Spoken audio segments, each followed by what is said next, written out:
Okay, we're back.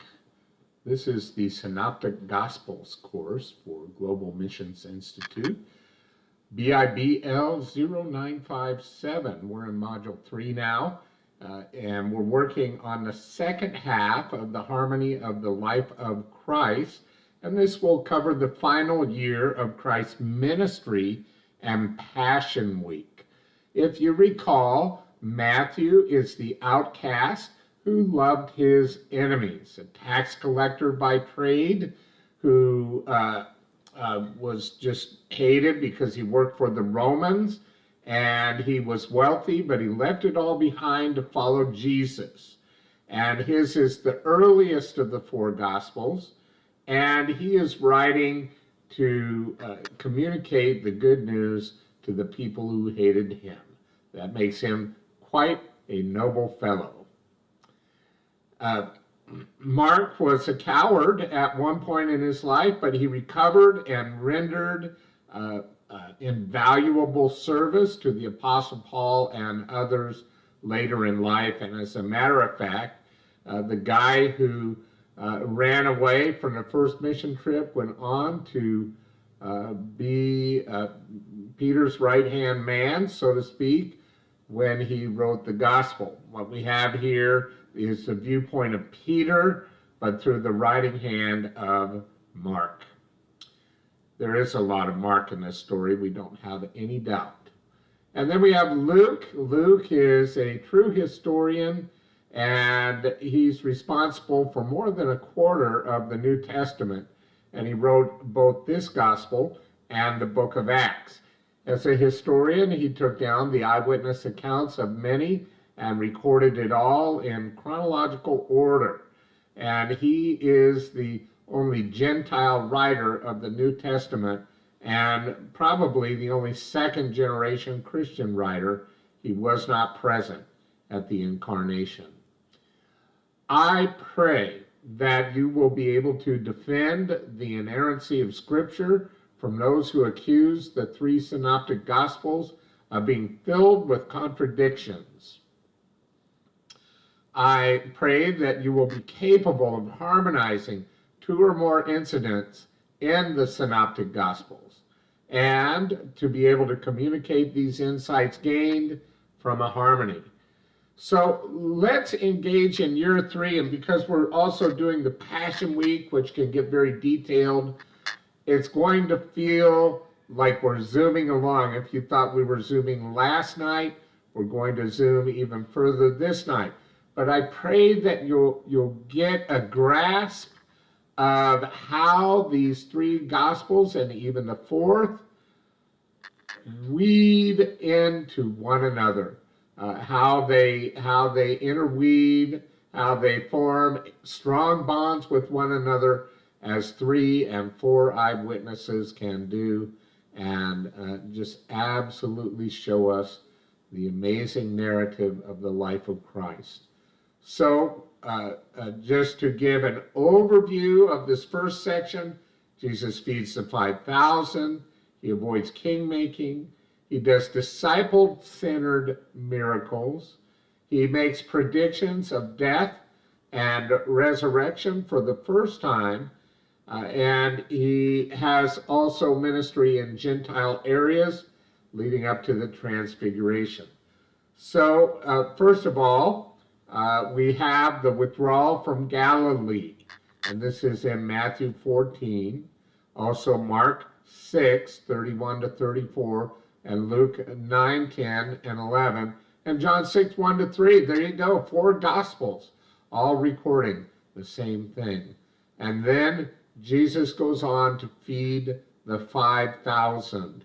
This also recorded in all 4 Gospels, in Matthew 14, Mark 6, Luke 9, and John 6, 4 to 13. He feeds 5,000 people. Some would point out that this was 5,000 men, and that there were actually many more women and children. That's a good thing to try to put to the test and see if it works out as you interpret the scriptures. A premature attempt to make Jesus king is blocked in Matthew 14, 22 and 23, in Mark 6, 45 and 46, but Luke skips it, but John includes it. This is one of the rare instances where we have three accounts together, excluding one of the synoptics, but including John. Very rare indeed. And then again, in the same three Gospels, Jesus walks on water during the storm. Matthew 14, 24 to 33, Mark 6, 47 to 52, and John 6, 16 to 21. Then there are healings at Gennesaret, Matthew 14, 34 to 46, and also found in Mark 6, 53 to 56.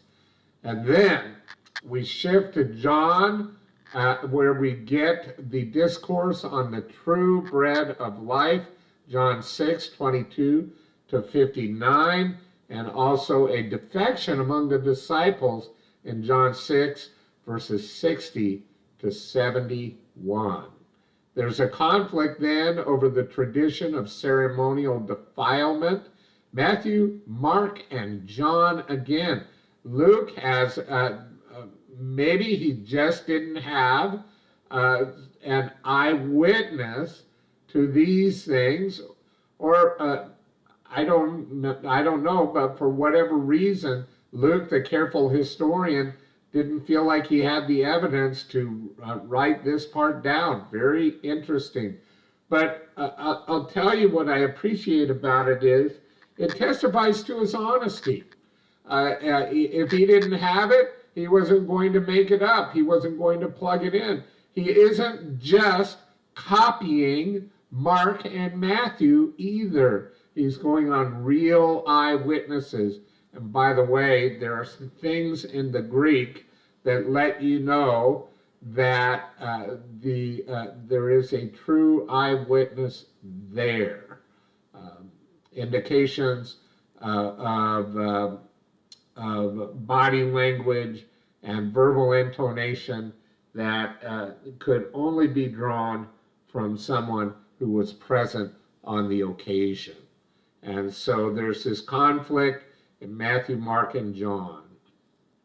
There's a ministry to a believing Gentile woman in Tyre and Sidon, Matthew 15 and Mark chapter 7.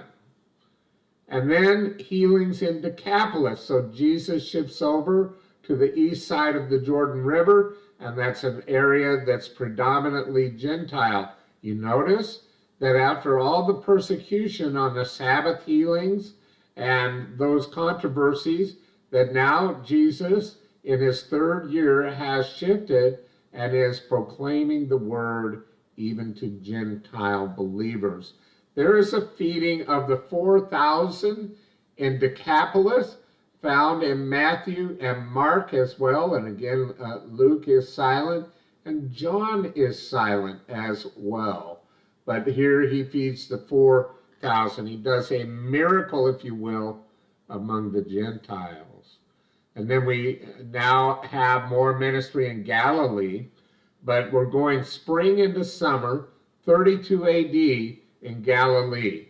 So we return to Galilee, and we have this encounter with the Pharisees and the Sadducees. And it seems like they're waiting for him. They didn't venture out to the Gentile areas. No surprise there. They don't like to be defiled by the Gentiles.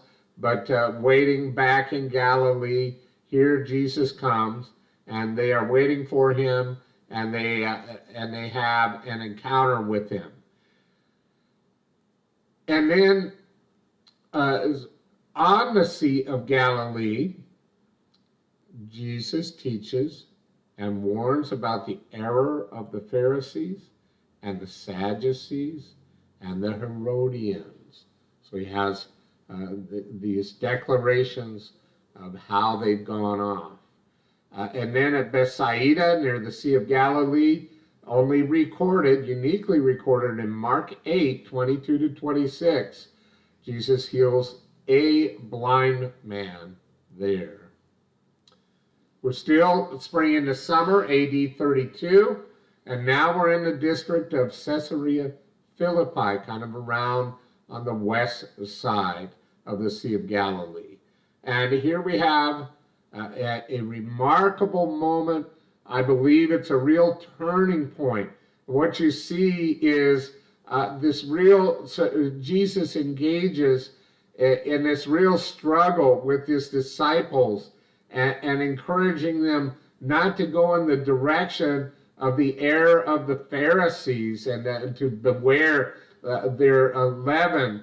And as he engages in this fight, he's trying to rid them of some legalistic tendencies and just going through the rules and getting away from a real virtue in imitation of him.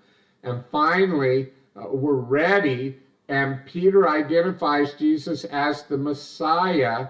And what follows from Jesus is, upon this rock, indicating himself, not Peter, but indicating himself, I will build my church. And so we have Matthew 16, Mark 8, and Luke chapter 9, verses 18 to 21.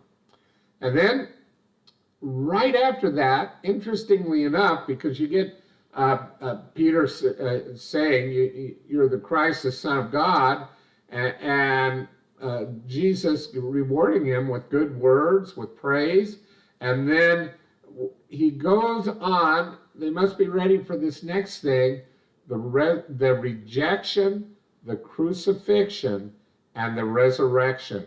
And so this is the first direct prediction of those three things: rejection, crucifixion, and resurrection. Matthew 16, Mark 8, Luke 9, and of course you notice here in Luke 9, we've got Luke re-engaged with the narrative. Now, this is the essential doctrine: death and resurrection. It is the essential thing in Jesus' life, these events that absolutely must happen. And it was so difficult to get his disciples to accept these things, to see them as necessary as well. And we go even to the absolute end of Jesus' life, and still Peter is warring against this idea. He's trying to defend Jesus to the death, when that's the very last thing he should be doing. Jesus must die for our sins. Of course, following that, you've got the coming of the Son of Man and judgment.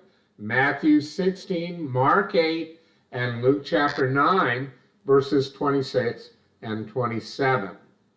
And then we go up to Mount Hermon, because he's predicted death and resurrection, coming of the Son of Man in glory. It's time to show them a preview of Jesus in his glory. And so we have the transfiguration here in late spring, early summer, 32 AD, the transfiguration of Jesus as revealed in Matthew 17, 1 to 8, Mark 9, 2 to 8, and Luke 9, 28 to 36. Interestingly enough, all three gospel writers also have this memory of the command to keep the transfiguration secret. It's just not the issue in Jesus' ministry right now. Necessary for them, but not a public necessity. And then you've got Elijah, John the Baptist, and the Son of Man's coming. A very interesting association of these three things. Matthew 17, 10 to 13, Mark 9, 11 to 13. You really have to put on your hermeneutics cap to interpret these things. And then also near Mount Hermon, Jesus heals a demoniac boy, and the faithfulness is rebuked. Matthew 17, Mark 9, and Luke chapter 9.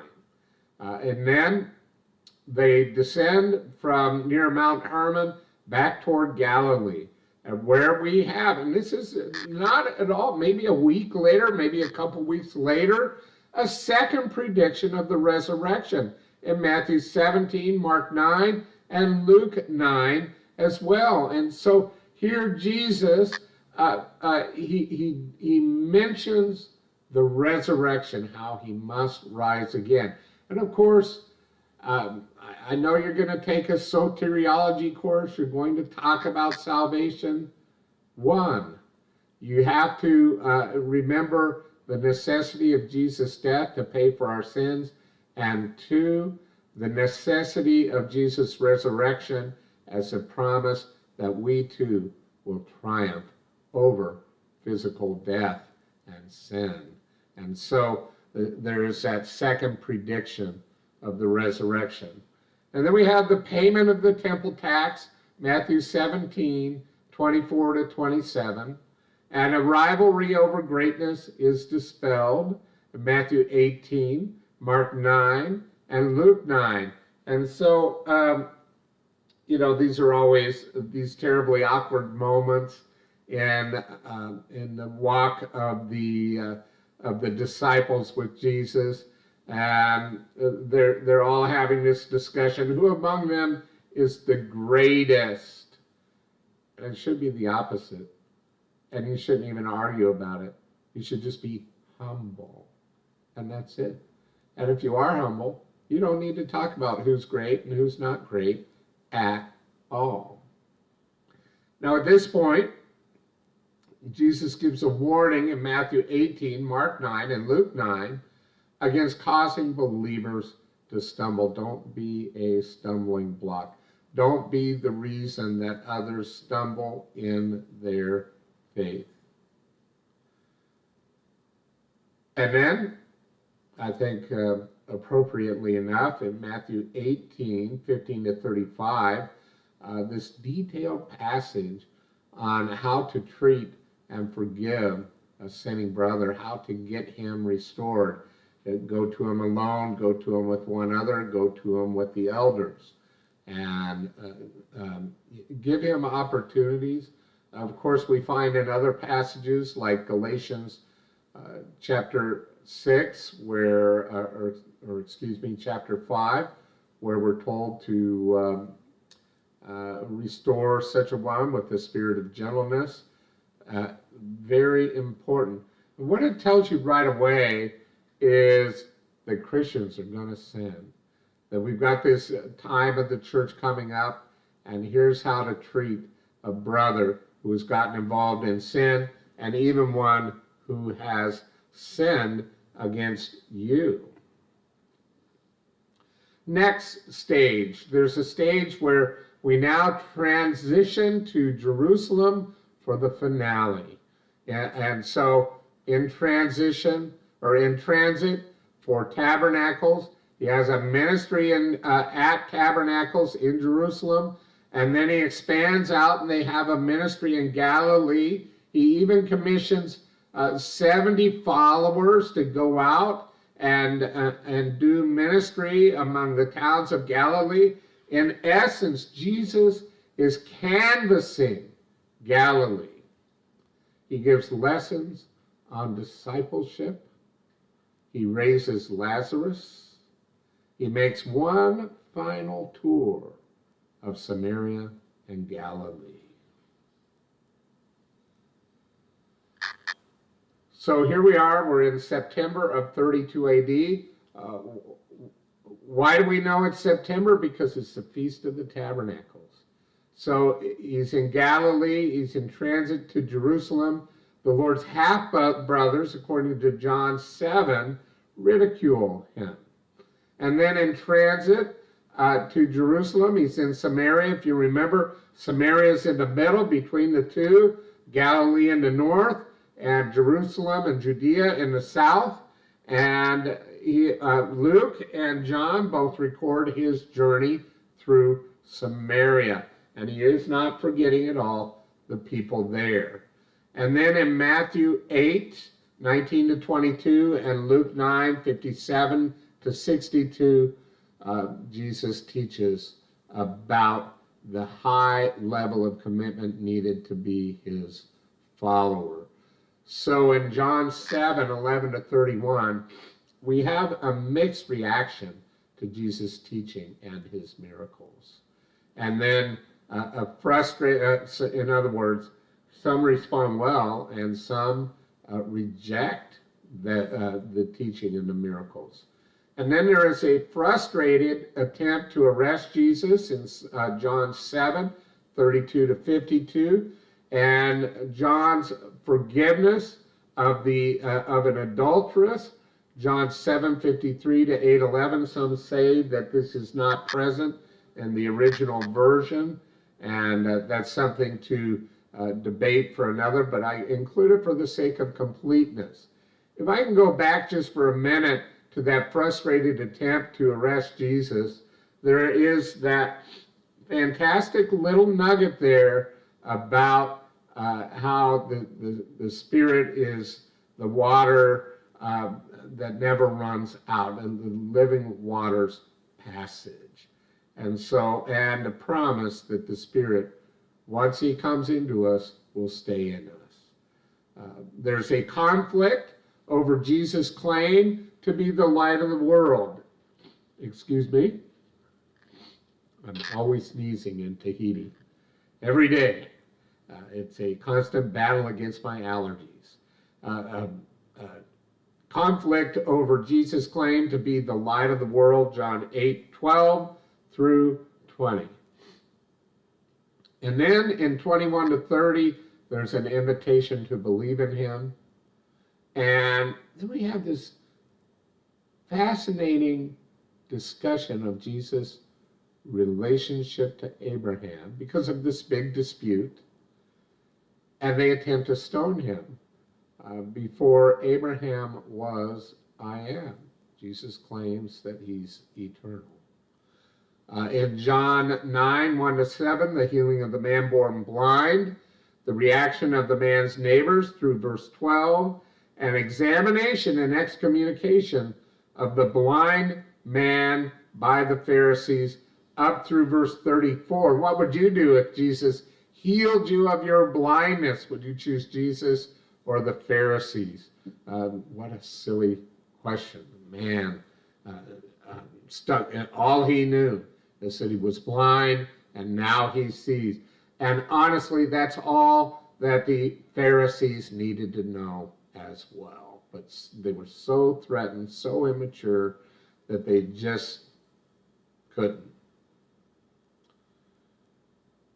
Feast of Tabernacles. We know the exact date, September 10 through 17. How can we know the exact date? It's 2,000 years ago and a couple of calendars ago.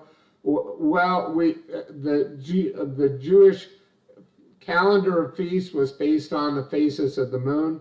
If we know the year, we can know the date. And so Jesus identifies himself to the blind man in John 9, 35 to 38, and then the Pharisees are declared as spiritual blind. And of course, which is worse? We have the good shepherd and the thief in John 10, 1 to 18, and that beautiful statement, I came that they might have life and have it abundantly. There's a further division among the Jews, and then a commissioning of the 70 in Luke chapter 10, verses 1 through 17. And now we go into this long segment where Luke has drawn upon his eyewitnesses of these things. And maybe Matthew and Mark and John do not remember many of these things. I can't actually say how this came about. Maybe Luke was interviewing one of the 70 or drew it from some of the other disciples, or maybe some of the women who were following Jesus. But for whatever reason, he has this whole historical section of this final ministry in Judea in the months leading up to the crucifixion of Jesus. And so we have this commissioning of the 70 and the return of the 70 in the first 24 verses of Luke chapter 10. And then we have the story of the Good Samaritan, Luke chapter 10, 25 to 37. And this is absolutely essential, I think, for all kinds of ministry. Why do we do what we do? Why do I do what I do as a missionary? To be honest, I'm a good Samaritan. Why do pastors function in this way? They see the need, they meet the need. The need is great. People are spiritually hemorrhaging. Let's go help them. Let's save them. And then Jesus pays a visit to Mary and Martha in Luke chapter 10, 38 to 42, where Mary chose a good thing and was learning from Jesus, and Martha was all caught up in her busy work and about to miss out. Jesus offers some correction there. There's a lesson on how to pray and the parable of the importunate friend. That means that he perseveres, and importunate is a fancy word that means he keeps bugging someone. There's a third blasphemous accusation and a second debate in Luke 11, 14 to 36. Woes against the scribes and the Pharisees while eating with the Pharisee, Luke 11, 37 to 54. And then in the first 12 verses of Luke chapter 12, he warns the disciples about hypocrisy. And then until verse 34, about greed and trust in wealth. And there's these beautiful stories. Some say that they're parables. I say that they're true stories. They're presented as such, and we should take them as such. He then, in chapter 12, 35 to 48, warns against being unprepared for the Son of Man's coming. And then he warns about the coming division, 49 to 53. Warns against failing to discern the present time, 54 to 59. In these things, Jesus is preparing that future generation, that generation who will be enduring the 7-year tribulation. And they need much encouragement to persevere during that time. And so Jesus is very kind, very thoughtful to provide essential doctrines for this. There are two alternatives: repent or perish. Luke 13, 1 to 9. And then opposition from a synagogue official for healing a woman on a Sabbath, 10 to 21 of Luke 13. Here we go again. Jesus heals on a Sabbath. It happens so often, we have to conclude it's intentional. He does this in order to test them about their rules and regulations. Is the Sabbath about observing the work of God and observing, in Jesus' case, God himself? He's making an issue out of himself. He's making an issue out of his status as God become man, but still God. He's making an issue. How will they respond? There's two options. Jesus is God, or he's not. If he's not, he must obey the rules of the Sabbath. If he is, they must observe him at work. For that is the essence of the Sabbath. So, in John 10, 22 to 39, another attempt to stone or arrest Jesus for blasphemy. And then Jesus goes east to Perea. John 10, 40 to 42.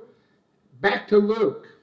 There's a question about salvation and entering the kingdom, Luke 13. Anticipation of his coming death and his lament over Jerusalem, 13, 31 to 35 in Luke. He heals a man with dropsy. You have to look that up if you want. I think that it's pulmonary edema. He was dying from maybe blood clots in his lungs, but he's eating with the Pharisaic leader. This just so happens, it happens on the Sabbath, and Jesus heals the man, Luke 14, 1-24. And then he goes on to teach about the cost of discipleship up through verse 35. Shifting to Luke chapter 15, there are parables in defense of associations with sinners. Do you separate, or do you live in the world and try to reach the world? There's a parable on the proper use of money in Luke 16, 1-13, and then through verse 31 of that chapter, a story to teach the danger of wealth. Again, think it through. Maybe these are just true stories.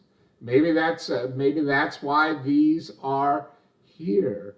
I don't believe that such things are parables at all.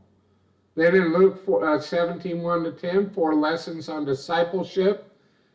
And right about then, it's hard to weave these together, but we think right about then, Lazarus gets sick and he dies. And up we go to Bethany near Jerusalem, where Lazarus is raised from the dead, John 11 again. And then we go back to the city of Ephraim and a decision of the Sanhedrin to put Jesus to death, John 11, 45-54. We have the healing of 10 lepers while passing through Samaria and Galilee. Close the door, please. While passing through Galilee, and instructions regarding the Son of Man's coming. Luke 17, 22-37. There are 2 parables on prayer in Luke 18, 1-14. The importunate widow that seems to, keep bugging God. Is that the way to do it? That's not really what it's about. And then the Pharisee and the publican, and these in the first 14 verses of Luke 18. Then we have a conflict with the Pharisaic teaching on divorce, Matthew 19, 1-12, Mark 10, 1-12. An example of little children in relation to the kingdom, Matthew 19, Mark 10, and Luke 18.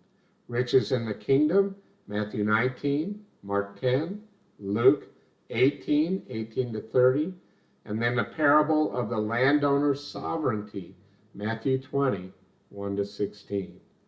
And then we're on the road to Jerusalem, nearing Passover, 33 AD. Late March, most likely.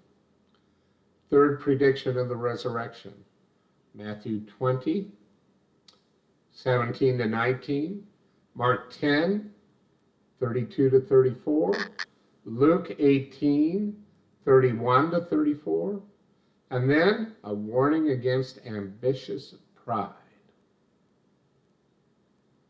He tries. Jesus was an effective teacher. His disciples get this information, but even on the last evening of Jesus' life, they're all about the rivalry, all about ambition, all about pride. Jesus taught them, they disobeyed.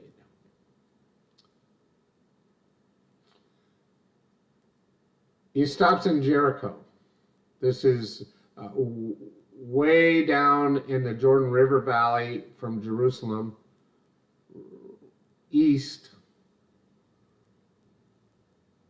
And here he heals blind Bartimaeus and his companion, recorded in all 3 Gospels, now in Matthew 20, Mark 10, and Luke 18. And then we have this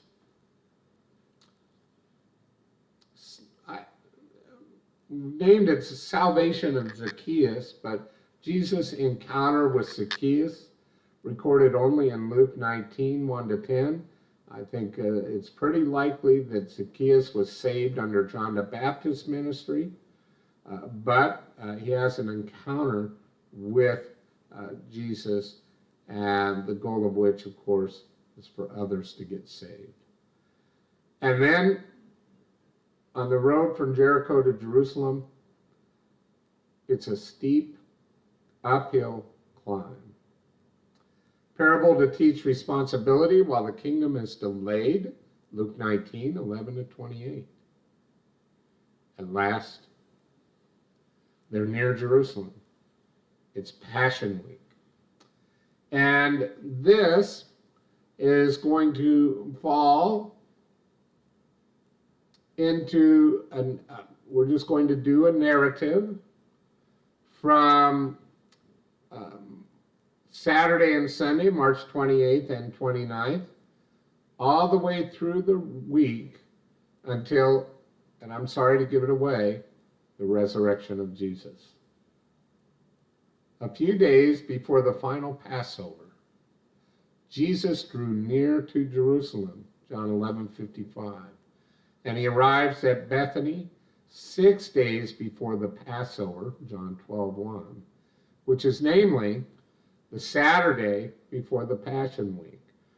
Bethany is just beyond the Mount of Olives to the east of Jerusalem. It's about a 2-mile walk, not far at all.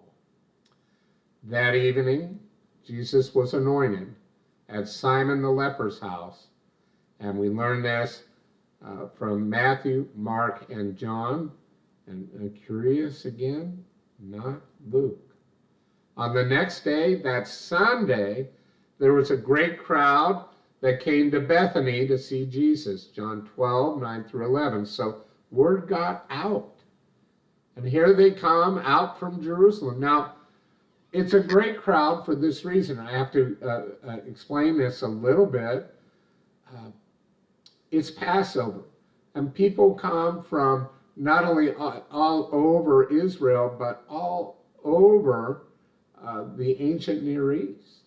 If they lived far away, they would come for the Passover. And Jerusalem was absolutely packed with people. People are, I don't even know, they didn't have Airbnb back then, but whatever they had, every house was packed with people. All the relatives come in. And so this crowd swarms out from Jerusalem to see Jesus. The next day is Monday.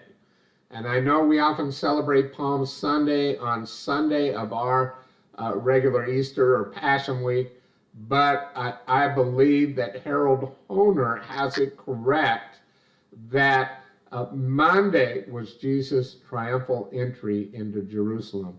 And I encourage you to read through Harold Honer's excellent, detailed treatment of all this.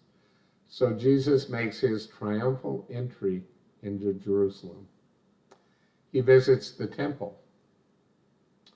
And then he returns to Bethany. Matthew 21, 10 and 11, Mark 11 and 11. The day of the triumphal entry would be Nisan 10, when the lamb was selected for Passover. So the triumphal entry was not about Jesus being king, but it was about the day when Christ presented himself as Israel's Paschal Passover lamb. Behold the Lamb of God who takes away the sin of the world. I know that they were singing their hosannas, hosannas, and greeting him as a king, but they should have greeted him as the Lamb. Oh, soon enough he'll be king. They should have presented him as the Lamb. On Tuesday, March 31st, 33 AD, on the way from Bethany to Jerusalem, Jesus cursed the fig tree. And then he went to Jerusalem to cleanse the temple. Matthew 21, 12 and 13. Mark 11, 15 to 17. Luke 19, 45 and 46. The religious leaders began to seek how they might destroy him that evening. And that evening, Jesus left Jerusalem, presumably returning to Bethany. Do you know, since year one of Jesus' public ministry, they were trying to kill him? From John chapter 5, we detect the murderous intent of the Jewish leadership. But they could never do it until it was time to do it. And that very moment would be on Friday of this week.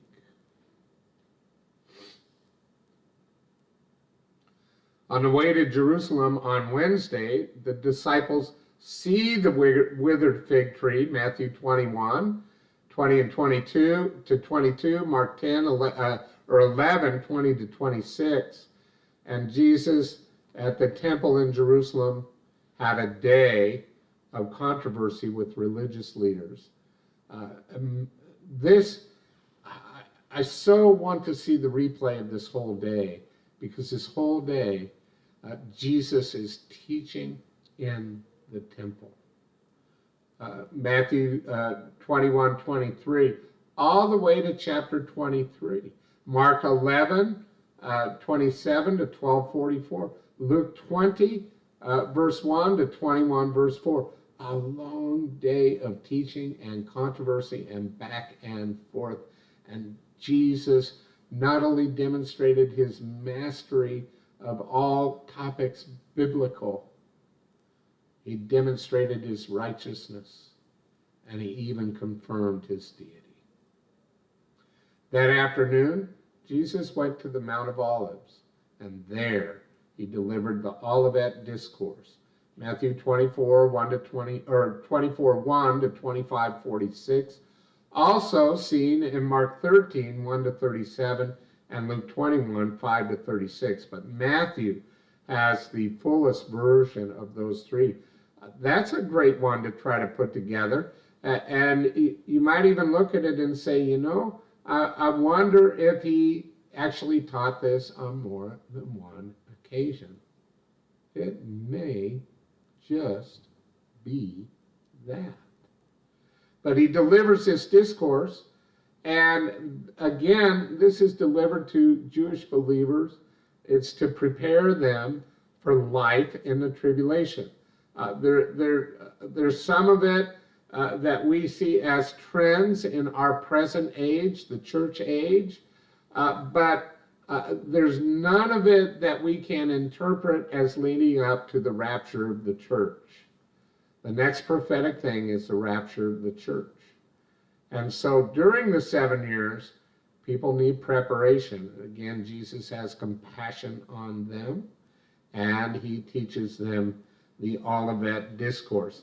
He's satisfying the curiosity of his disciples on some things, and on other things, he is just simply teaching to that future generation.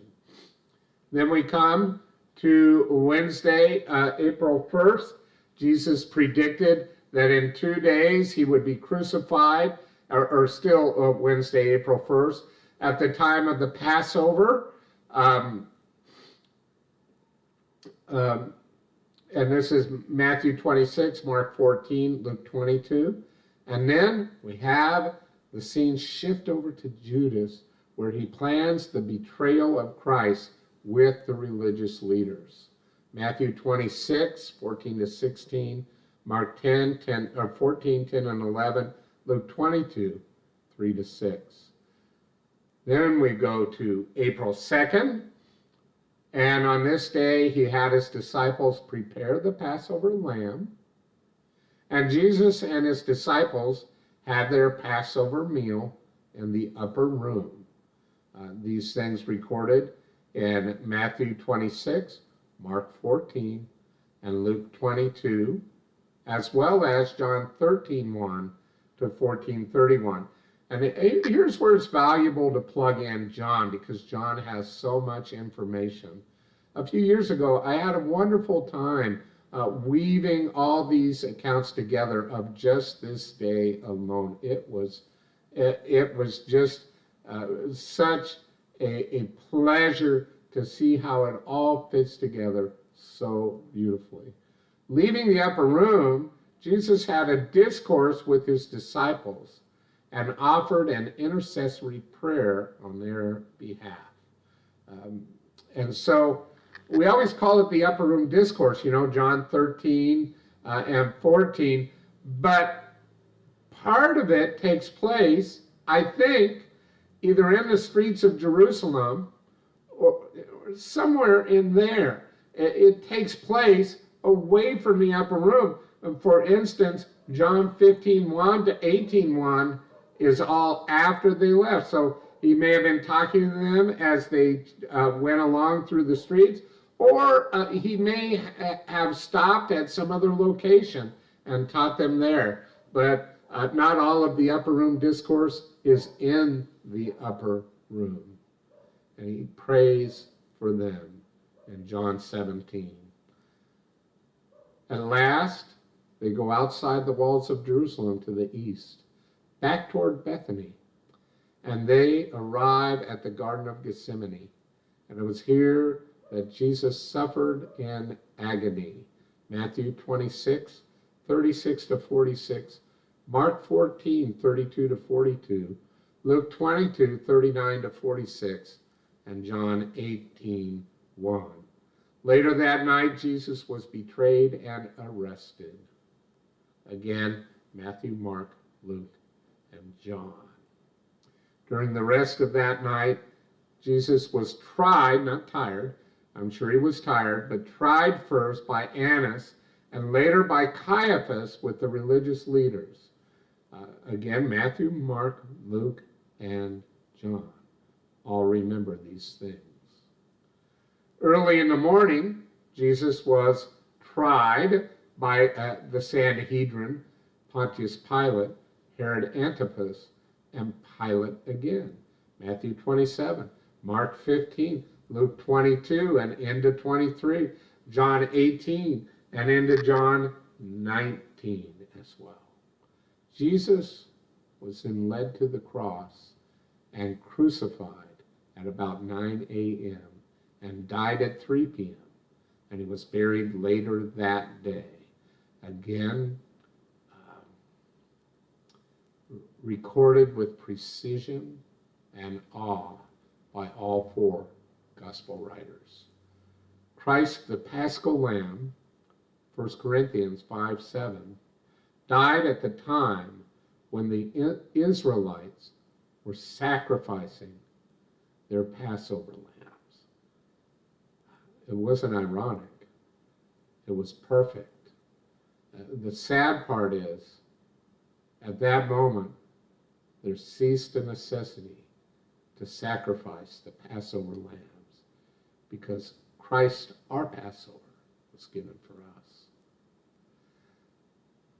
On Saturday, April 4th, 33 AD, Jesus' body was lying in the tomb during the Sabbath, and the Pharisees secured Roman guards to keep watch of the tomb. Matthew, Mark, and Luke only.